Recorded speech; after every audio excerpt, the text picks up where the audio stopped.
بسم اللہ الرحمن الرحیم۔ السلام علیکم عزیز سامعین، کاشان بصیرت کے یوٹیوب چینل پر ہم کتاب پڑھ رہے ہیں فاطمہ زہرا اسلام کی مثالی خاتون۔ اس کے آخری حصے کو آج ہم پڑھیں گے، جو کہ ہے پارٹ نمبر 16، اور وہ شروع ہو رہا ہے صفحہ نمبر 277 سے۔ آئیے شروع کرتے ہیں۔ شروع کرنے سے پہلے تھوڑا سا خلاصہ آپ کے سامنے پیش کر دوں کہ جو ہیڈنگ یا جس بارے میں گفتگو ہے وہ ہے خیبر کے خمس کا بقایا، اور اسی کے گزشتہ سے پیوستہ ٹاپک کو ہم شروع کرتے ہیں۔ عروہ کہتے ہیں کہ جناب فاطمہ حضرت ابوبکر کے پاس گئیں اور فدق اور سہم ذی القربیٰ کا ان سے مطالبہ کیا۔ جناب ابوبکر نے انہیں کوئی چیز نہ دی اور اسے اللہ کے اموال میں داخل کر دیا۔ ریفرنس شرح ابن ابی الحدید جلد 16 صفحہ 131۔ الحاصل یہ موضوع بھی ان موارد میں سے ایک ہے جس میں جناب فاطمہ کا جناب ابوبکر سے جھگڑا اور مورد نزاع قرار پایا کہ آپ کبھی اسے خیبر کے عنوان سے اور کبھی اسے سہم ذی القربیٰ کے عنوان سے جناب ابوبکر سے مطالبہ کیا کرتی تھیں۔ اس مورد میں بھی حق جناب فاطمہ زہرا کے ساتھ ہے، کیونکہ قرآن شریف کے مطابق خمس ان خاص موارد میں صرف ہوتا ہے جو قرآن مجید میں مذکور ہیں، اور ضروری ہے کہ بنی ہاشم کے ذی القربیٰ اور یتیموں اور فقیروں اور ابن سبیل کو دیا جائے۔ یہ کوئی وراثت نہیں کہ اس کا یوں جواب دیا جائے کہ پیغمبر ارث نہیں چھوڑتے۔ جناب فاطمہ ابوبکر سے فرماتی تھیں کہ خداوند عالم نے قرآن میں ایک سہم خمس کا ذی القربیٰ کے لیے مخصوص کیا ہے، اور چاہیے کہ یہ اسی مورد میں صرف ہو، تو آپ ذی القربیٰ میں داخل نہیں ہیں اور نہ ہی اس کے مصداق ہیں۔ آپ نے یہ ہمارا حق کیوں لے رکھا ہے؟ انس بن مالک کہتے ہیں کہ فاطمہ جناب ابوبکر کے پاس گئیں اور فرمایا کہ تم خود جانتے ہو کہ تم نے اہل بیت کے ساتھ زیادتی کی ہے اور ہمیں رسول خدا کے صدقات اور غنائم کے سہم ذی القربیٰ سے، کہ جسے قرآن نے معین کیا ہے، محروم کر دیا ہے۔ خداوند عالم فرماتا ہے وَاعْلَمُوا إِنَّمَا غَنَمْتُم مِّن شَيْءٍ۔ جناب ابوبکر نے جواب دیا کہ میرے ماں باپ آپ پر اور آپ کے والد پر قربان جائیں، اے رسول کی دختر، میں اللہ کی کتاب اور رسول کے حق اور ان کے قرابت داروں کے حق کا پیرو ہوں۔ جس کتاب کو آپ پڑھتی ہیں اور میں بھی پڑھتا ہوں، لیکن میری نگاہ میں یہ نہیں آیا کہ خمس کا ایک پورا حصہ تمہیں دے دوں۔ جناب فاطمہ نے فرمایا کہ آیا خمس کا یہ حصہ تیرے اور تیرے رشتہ داروں کے لیے ہے؟ انہوں نے کہا نہیں، بلکہ اس کی کچھ مقدار تمہیں دوں گا اور باقی کو مسلمانوں کے مصالحے پر خرچ کروں گا۔ جناب فاطمہ نے فرمایا کہ اللہ تعالیٰ کا حکم تو اس طرح نہیں ہے۔ جناب ابوبکر نے کہا کہ اللہ تعالیٰ کا حکم یوں ہی ہے۔ ریفرنس شرح ابن ابی الحدید جلد 16 صفحہ 230۔ اگلی ہیڈنگ ہے رسول خدا کی وراثت۔ جناب فاطمہ کا جناب ابوبکر سے ایک نزاع اور اختلاف رسول خدا کی وراثت کے بارے میں تھا۔ تاریخ اور احادیث کی کتابوں میں لکھا ہے کہ جناب فاطمہ رسول خدا کی وفات کے بعد جناب ابوبکر کے پاس گئیں اور اپنے والد کی وراثت کا ان سے مطالبہ کیا۔ جناب ابوبکر نے جناب فاطمہ کو وراثت کے عنوان سے کچھ بھی نہ دیا اور یہ عذر پیش کیا کہ پیغمبر میراث نہیں چھوڑتے، اور جو کچھ وہ مال چھوڑ جاتے ہیں وہ صدقہ ہوتا ہے، اور اس مطلب کے لیے انہوں نے ایک حدیث بھی بیان کی کہ جس کے راوی وہ خود ہیں، اور کہا کہ میں نے آپ کے والد سے سنا ہے کہ ہم پیغمبر سونا، چاندی، زمین، ملک اور گھر بار میراث میں نہیں چھوڑتے، بلکہ ہماری وراثت ایمان اور حکمت اور علم و دانش اور شریعت ہے۔ میں اس موضوع میں پیغمبر کے دستور اور ان کی مصلحت کے مطابق کام کروں گا۔ ریفرنس شرح ابن ابی الحدید جلد 16 صفحہ 214۔ جناب فاطمہ نے حضرت ابوبکر کی اس بات کو تسلیم نہ کیا اور اس کی تردید قرآن مجید کی کئی آیات سے تمسک کر کے کی۔ ہمیں اس موضوع میں ذرا زیادہ بحث کرنی چاہیے تاکہ وراثت کا مسئلہ زیادہ واضح اور روشن ہو جائے۔ ہیڈنگ ہے قرآن میں وراثت۔ قرآن کریم میں وراثت کا مطلق قانون وارد ہوا ہے۔ خدا قرآن مجید میں فرماتا ہے کہ اللہ تمہیں اولاد کے بارے میں سفارش کرتا ہے کہ لڑکے کا حصہ لڑکی کے 2 برابر ہے۔ سورہ نساء آیت 11۔ یہ آیت اور قرآن کی دوسری آیات جو میراث کے بارے میں نازل ہوئی ہیں ان میں کلیت اور عمومیت ہے، اور وہ تمام لوگوں کو شامل ہیں۔ پیغمبروں کو بھی یہی آیات شامل ہیں۔ پیغمبر بھی ان نصوص کلیہ کی بنا پر میراث چھوڑنے والوں سے میراث حاصل کریں گے اور ان کے اپنے اموال بھی ان کے وارثوں کو ملیں گے۔ انہی نصوص کلیہ کی بنا پر ہمارے رسول کے اموال اور ترکے کو ان کے وارثوں کی طرف منتقل ہونا چاہیے۔ البتہ اس قانون توارث کے عموم اور کلیات میں کسی قسم کا شک نہیں کرنا چاہیے، لیکن یہ دیکھنا ہوگا کہ آیا کوئی قطعی دلیل ہے جو پیغمبروں کو اس کلی اور عمومی قانون وراثت سے خارج اور مستثنی قرار دے رہا ہے۔ جناب ابو بکر کی حدیث۔ حضرت زہرا کے مقابلے میں جناب ابو بکر دعویٰ کرتے تھے کہ تمام پیغمبر وراثت کلی کے قوانین سے مستثنی اور خارج ہیں اور وہ میراث نہیں چھوڑتے۔ اپنے اس ادعا کے لیے جناب ابو بکر نے ایک حدیث سے استدلال کیا ہے جس کے راوی خود آپ ہیں، اور یہ روایت کتابوں میں مختلف عبارات سے نقل ہوئی ہے۔ یعنی ابو بکر نے جناب فاطمہ سے کہا کہ میں نے رسول خدا سے سنا ہے کہ آپ نے فرمایا ہم پیغمبر سونا، چاندی، زمین، مکان ارث میں نہیں چھوڑتے، ہمارا ارث ایمان، حکمت، دانش، شریعت ہوا کرتا ہے۔ میں رسول خدا کے دستور پر عمل کرتا ہوں اور ان کی مصلحت کے مطابق عمل کرتا ہوں۔ دوسری جگہ روایت اس طرح سے ہے کہ جناب عائشہ فرماتی ہیں کہ جناب فاطمہ نے کسی کو ابو بکر کے پاس بھیجا کہ آپ ان سے رسول خدا کی میراث طلب کرتی تھیں اور آپ وہ چیزیں طلب کرتی تھیں جو رسول اللہ نے مدینہ میں چھوڑی تھیں اور فدق جو خیبر کا خمس بچا ہوا تھا۔ جناب ابو بکر نے کہا رسول اللہ نے فرمایا ہے کہ ہم میراث نہیں چھوڑتے، جو چھوڑ جاتے ہیں وہ صدقہ یعنی وقف ہوتا ہے۔ آل محمد تو صرف کھا سکتے ہیں۔ ریفرنس شرح ابن ابی الحدید جلد نمبر 16 صفحہ 117۔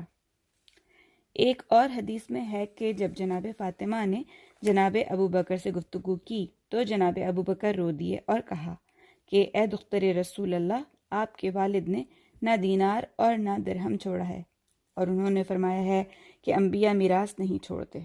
ریفرنس شرح ابن ابی الحدید جلد 16 صفحہ 116۔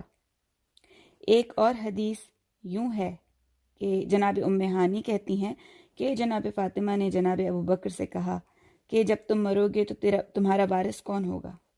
تو انہوں نے جواب دیا کہ میری اولاد اور اہل۔ آپ نے فرمایا کہ پھر تجھے کیا ہو گیا ہے کہ تو رسول اللہ کا وارث بن بیٹھا ہے اور ہم نہیں؟ انہوں نے کہا کہ اے دختر رسول، آپ کے والد نے گھر، مال، سونا اور چاندی وراثت میں نہیں چھوڑی۔ جب جناب فاطمہ نے کہا کہ ہمارا وہ حصہ جو اللہ نے ہمارے لیے قرار دیا ہے اور ہمارا وہی تمہارے ہاتھ میں ہے، جناب ابو بکر نے کہا میں نے رسول اللہ سے سنا ہے کہ یہ ایک طعمہ ہے کہ جس سے اللہ نے ہم اہل بیت کو کھانے کے لیے دیا ہے، جب میں مر جاؤں تو یہ مسلمانوں کے لیے ہو جائے گا۔ اس کی ریفرنس بھی ہے شرح ابن ابی الحدید جلد 16 صفحہ 118۔ ایک اور روایت یوں ہے کہ جناب فاطمہ حضرت ابو بکر کے پاس گئیں اور فرمایا کہ میری میراث رسول اللہ سے جو بنتی ہے وہ مجھے دے دو۔ جناب ابو بکر نے کہا کہ انبیاء ارث نہیں چھوڑتے، جو چھوڑ جاتے ہیں وہ صدقہ ہوا کرتا ہے۔ ریفرنس کشف الغمہ جلد 2 صفحہ 103۔ جناب ابو بکر نے اس قسم کی حدیث سے استدلال کر کے جناب فاطمہ کو والد کی میراث سے محروم کر دیا، لیکن یہ حدیث کئی لحاظ سے حجت نہیں کہ جس سے استدلال کیا جا سکے۔ اگلی ہیڈنگ ہے قرآن کی مخالفت۔ یہ حدیث قرآن کے مخالف ہے کیونکہ قرآن میں تصریح کے ساتھ بیان ہوا ہے کہ پیغمبر بھی دوسرے مردوں کی طرح میراث چھوڑتے ہیں، اور جیسا کہ ائمہ طاہرین نے فرمایا ہے کہ جو حدیث قرآن کی مخالف ہو وہ معتبر نہیں ہوا کرتی، اسے دیوار پر دے مارو۔ ان آیات میں سے کہ جو انبیاء کے ارث چھوڑنے کو بتلاتی ہیں ایک یہ ہے سورہ مریم کی آیت نمبر 4، ریفرنس ہے اس کا۔ لکھا ہے کہ جناب زکریا کے چچا زاد بھائی بہت برے لوگ تھے۔ اگر جناب زکریا کے فرزند نہ پیدا ہوتا تو آپ کا تمام مال چچا زاد بھائیوں کو ملتا۔ آپ کو ڈر تھا کہ میری میراث چچا زاد بھائیوں کو مل گئی تو اس مال کو برائیوں اور گناہ پر خرچ کریں گے۔ اسی لیے اللہ تعالیٰ سے دعا مانگی تھی کہ خدایا مجھے اپنے وارث چچا زاد بھائیوں سے خوف ہے اور میری بیوی بانجھ ہے، خداوندہ مجھے ایک فرزند عطا فرما جو میرا وارث بنے۔ خداوند عالم نے آن جناب کی دعا قبول فرمائی اور خدا نے جناب یحییٰ کو انہیں عطا کیا۔ اس آیت سے اچھی طرح واضح ہو جاتا ہے کہ پیغمبر بھی دوسرے لوگوں کی طرف میراث چھوڑتے ہیں، ورنہ حضرت زکریا کی دعا اور خواہش بے معنی ہوتی۔ یہاں یہ کہا گیا ہے کہ شاید جناب زکریا کی وراثت علم و دانش نہ ہو، نہ مال و ثروت، اور انہوں نے اللہ تعالیٰ سے خواہش کی ہو کہ انہیں فرزند عنایت فرمائے جو ان کے علوم کا وارث ہو اور دین کی ترویج کی کوشش کرے۔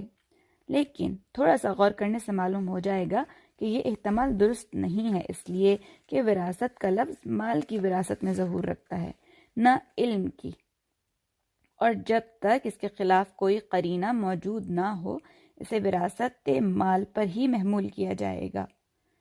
دوسرے، اگر تو وراثت سے مراد مال کی وراثت ہو تو پھر جناب زکریا کا خوف بامحل ہے، اور اگر مراد وراثت سے علمی وراثت ہو تو پھر اس آیت کے معنی کسی طرح درست نہیں قرار پاتے، کیونکہ اگر مراد علمی وراثت سے علمی کتابیں ہیں تو یہ در حقیقت مالی وراثت ہو جائے گی، اس لیے کہ کتابوں کا شمار اموال میں ہوتا ہے نہ کہ علم میں۔ اور اگر یہ کہا جائے کہ حضرت زکریا کو اس کا خوف تھا کہ علوم اور معارف اور قوانین شریعت ان کے چچا زاد بھائیوں کے ہاتھ میں چلے گئے تو وہ اس سے غلط فائدہ اٹھائیں گے، تو بھی جناب زکریا کا یہ خوف درست نہ تھا، کیونکہ جناب زکریا کا وظیفہ یہ تھا کہ قوانین اور احکام شریعت کو عام لوگوں کے سپرد کریں، اور ان کے چچا زاد بھائی بھی عموم ملت میں شامل ہوں گے۔ اور پھر اگر جناب زکریا کے فرزند بھی ہو جاتا تب بھی آپ کے چچا زاد بھائی قوانین کے عالم ہونے کی وجہ سے غلط فائدہ اٹھا سکتے تھے۔ اور اگر جناب زکریا کو اس کا خوف تھا کہ وہ مخصوص علوم جو انبیاء کے ہوتے ہیں وہ ان کے چچا زاد بھائیوں کے ہاتھوں میں نہ چلے جائیں اور وہ اس سے غلط فائدہ نہ اٹھائیں، تو بھی آج جناب کا یہ خوف بلا وجہ تھا، کیونکہ وہ مخصوص علم آپ ہی کے اختیار میں تھے اور بات آپ کی قدرت میں تھی کہ ان علوم کی اپنے چچا زاد بھائیوں کو اطلاع ہی نہ کریں تاکہ وہ اسرار آپ کے ہی پاس محفوظ رہیں۔ اور آپ جانتے تھے کہ خداوند عالم نبوت کے علوم کا مالک بدکار لوگوں کو نہیں بناتا۔ بہرحال وراثت سے علمی وراثت مراد ہو تو جناب زکریا کا خوف اور ڈر معقول نہ ہوتا اور بلا وجہ ہوتا۔ ممکن ہے یہاں کوئی یہ کہے کہ جناب زکریا کو خوف اور ڈر اس وجہ سے تھا کہ آپ کے چچا زاد بھائی برے آدمی اور خدا کے دین اور دیانت کے دشمن تھے، آپ کے بعد اس کے دین کو بدلنے کے درپے ہوتے اور آپ کی زحمات کو ختم کر کے رکھ دیتے۔ لہٰذا جناب زکریا نے خدا سے دعا کی کہ مجھے ایک ایسا فرزند عنایت فرما کہ جو مقام نبوت تک پہنچے اور خدا کے دین کے لیے کوشش کرے اور اسے باقی رکھے۔ بس اس آیت میں وراثت سے مراد علم اور حکمت کی وراثت ہوگی، نہ مال اور ثروت کی۔ یہ کہنا بھی درست نہیں ہے، کیونکہ جناب زکریا جانتے تھے کہ خدا کبھی بھی زمین کو پیغمبر یا امام کے وجود سے خالی نہیں رکھتا، لہٰذا یہ کہنا درست نہ ہوگا کہ جناب زکریا کو اس جہت سے خوف اور ڈر تھا کہ شاید خداوند عالم دین اور شریعت کو بغیر کسی حامی کے چھوڑ دے۔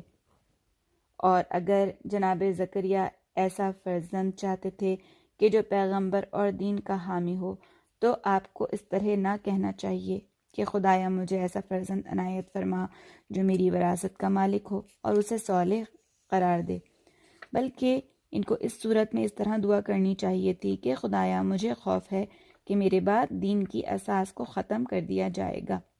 میں تجھ سے تمنا کرتا ہوں کہ میرے بعد دین کی حمایت کے لیے ایک پیغمبر بھیجنا، اور میں دوست رکھتا ہوں کہ وہ پیغمبر میری اولاد سے ہو، اور مجھے ایک فرزند عنایت فرما جو پیغمبر ہو، اور پھر اگر میرے میراث سے مراد علم کی میراث ہو تو پھر دعا میں اس جملے کی کیا ضرورت تھی، خدا اسے محبوب اور پسندیدہ قرار دے، کیونکہ جناب زکریا جانتے تھے کہ خداوند عالم غیر صالح اور غیر اہل افراد کو پیغمبری کے لیے منتخب نہیں کرے گا۔ تو پھر اس جملے خدایا میرے فرزند کو پسندیدہ اور صالح قرار دے، اس کی ضرورت ہی نہ تھی۔ اس پوری گفتگو سے یہ مطلب واضح ہو گیا ہے کہ جناب یحییٰ کی میراث جناب زکریا سے مال کی میراث تھی، نہ کہ علم کی۔ اور یہی آیت اس مطلب پر کہ پیغمبر بھی دوسرے لوگوں کی طرح میراث لیتے ہیں اور میراث چھوڑتے ہیں، بہت اچھی طرح دلالت کر رہی ہے۔ لہٰذا جو حدیث ابو بکر نے اپنے استدلال کے لیے بیان کی وہ قرآن کے مخالف ہوگی، اور حدیث شناسی کے علم میں یہ واضح ہو چکا ہے کہ جو حدیث قرآن مجید کے مخالف ہو وہ قابل قبول نہیں ہوا کرتی اور اسے دیوار پر دے مارنا چاہیے۔ اسی لیے تو جناب زہرا نے جو قوانین اور احکام شریعت اور حدیث شناسی اور تفسیر قرآن کو اپنے والد اور شوہر سے حاصل کر چکی تھیں، اس حدیث کے رد کرنے کے لیے اسی سابقہ آیت کو اس کے مقابلے میں پڑھا اور بتلایا کہ یہ حدیث اس آیت کی مخالف ہے کہ جس پر اعتماد نہیں کیا جا سکتا۔ ایک اور آیت کہ جس سے استدلال کیا گیا ہے کہ پیغمبر بھی میراث لیتے اور میراث چھوڑتے ہیں یہ ہے کہ وَوَرَثَ سُلَيْمَانَ داؤد، یہ سورہ نمل کی آیت نمبر 16۔ اس آیت میں خداوند عالم سلیمان کے بارے میں فرماتا ہے کہ آپ جناب داؤد کے وارث ہوئے اور کلمہ وارث کا ظہور مال کی وراثت میں ہے۔ جب تک اس کے خلاف کوئی قطعی دلیل موجود نہ ہو تب تک اس سے مراد مال کی وراثت ہی ہوگی۔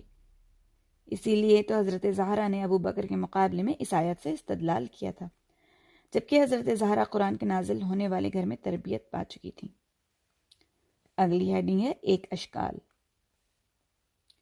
اگر جناب ابو بکر کی نقل شدہ حدیث صحیح ہوتی تو ضروری تھا کہ رسول خدا کے تمام اموال کو لے لیا جاتا، لہٰذا وارثوں کو آپ کے لباس، زرع، تلوار، سواری کے حیوانات، دودھ دینے والے حیوانات، گھر کی حساس سے بھی محروم کر دیا جاتا اور انہیں بھی بیت المال کا جز قرار دے دیا جاتا۔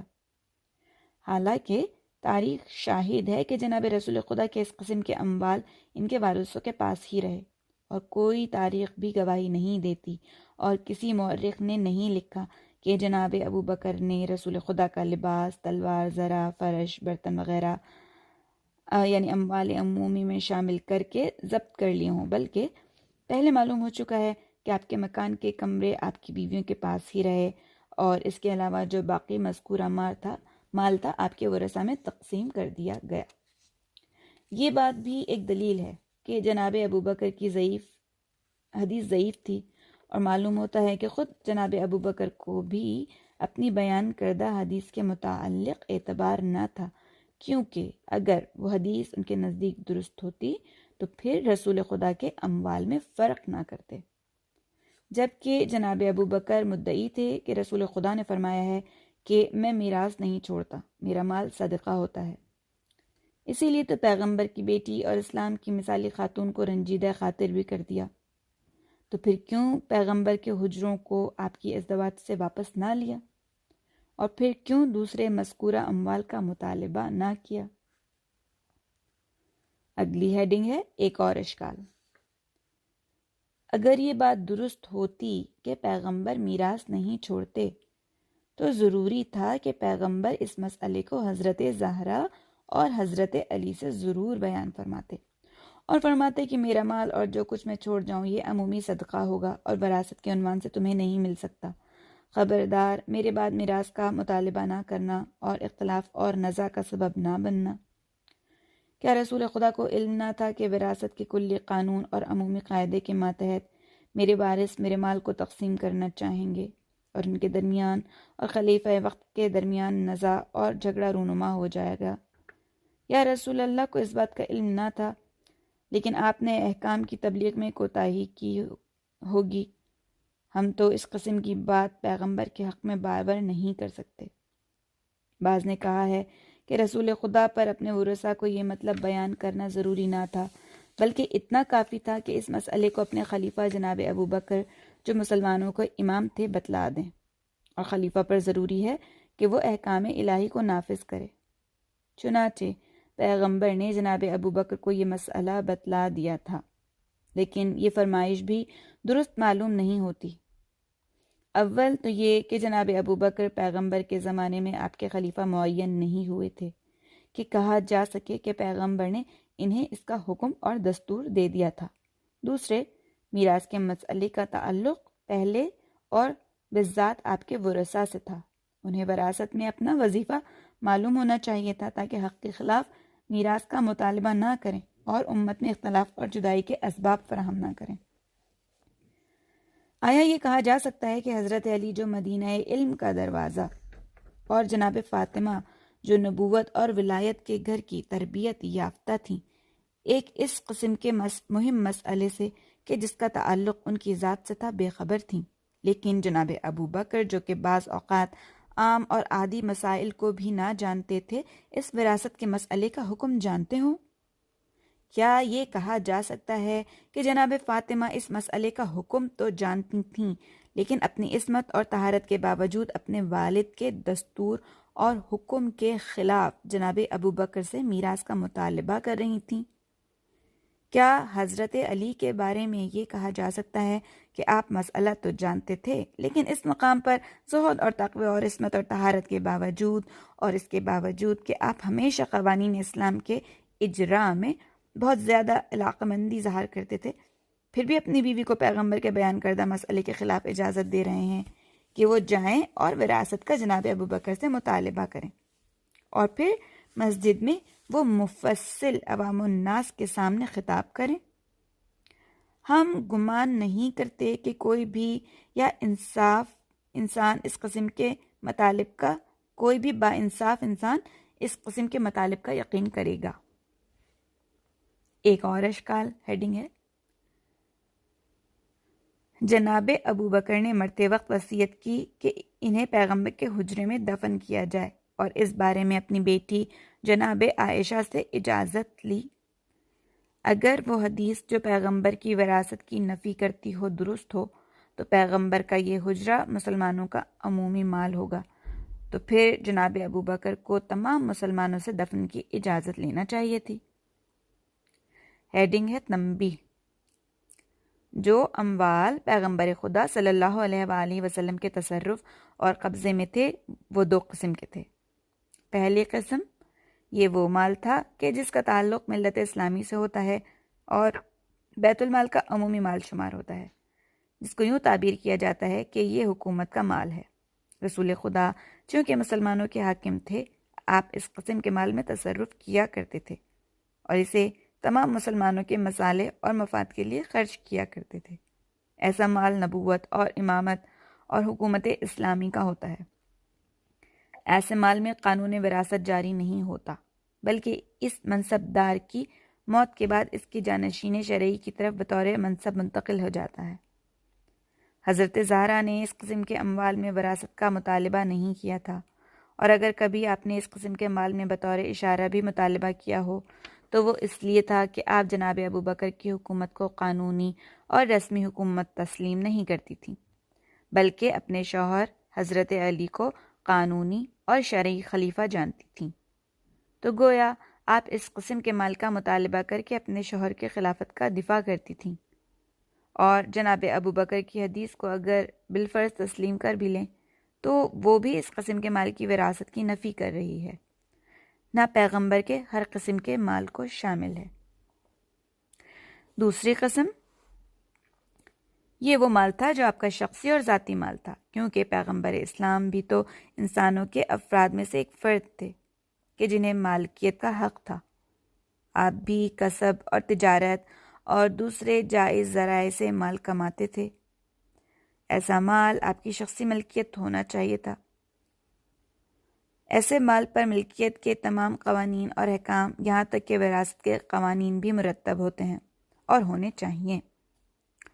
آپ بلا شک اور تردید اس قسم کے اموال رکھتے تھے اور آپ کو بھی غنیمت میں سے حصہ ملتا تھا۔ اس قسم کے مال میں رسول خدا اور دوسرے مسلمان برابر اور مساوی ہیں۔ اس پر اسلام کے تمام احکام، یہاں تک کہ وراثت کے احکام بھی دوسرے مسلمانوں کی طرح مرتب ہوتے ہیں۔ جناب زہرا نے ایسے اموال کی وراثت کا جناب ابو بکر سے مطالبہ کیا تھا۔ ابن ابی الحدید لکھتے ہیں کہ جناب فاطمہ سلام اللہ علیہ نے کسی کو جناب ابو بکر کے پاس بھیجا اور پیغام دیا کہ تم رسول خدا کے وارث ہو یا ان کے اہل بیت؟ جناب ابو بکر نے جواب دیا کہ ان کے اہل بیت۔ جناب فاطمہ سلام اللہ علیہ نے فرمایا بس رسول خدا کا حصہ کہاں گیا؟ اس قسم کے مال میں جناب رسول خدا کو جناب ابو بکر کے ساتھ کوئی فرق نہ تھا۔ جناب ابو بکر باوجود یہ کہ اپنے آپ کو رسول خدا کا خلیفہ جانتے تھے، وہ بھی اپنے شخصی اموال میں تصرف کیا کرتے تھے اور اسے اپنے بعد اپنے وارثوں کی ملک جانتے تھے۔ بس ابو بکر پر ضروری تھا کہ رسول خدا کے شخصی مال کو بھی آپ کے وارثوں کی ملک جانتے۔ اسی لیے تو جناب فاطمہ نے فرمایا تھا کہ تمہاری بیٹیاں تو تم سے وراثت لے لیں، لیکن رسول خدا کی بیٹی اپنے باپ سے وراثت نہ لے۔ جناب ابو بکر نے بھی جواب دیا کہ ہاں ایسا ہی ہے، یعنی ان کی بیٹی اپنے باپ سے وراثت نہ لے۔ ریفرنس شرح ابن ابی الحدید جلد 16 صفحہ 219۔ عزیز سامعین، یہاں صفحہ نمبر 291 پر اس کتاب کا اختتام ہوتا ہے۔ الحمدللہ ہم نے اس کتاب کو مکمل کیا اور امید کرتے ہیں کہ پروردگار عالم ہمیں دین اسلام کو مزید سمجھنے کی توفیق عطا فرمائے۔ والسلام علیکم ورحمۃ اللہ وبرکاتہ۔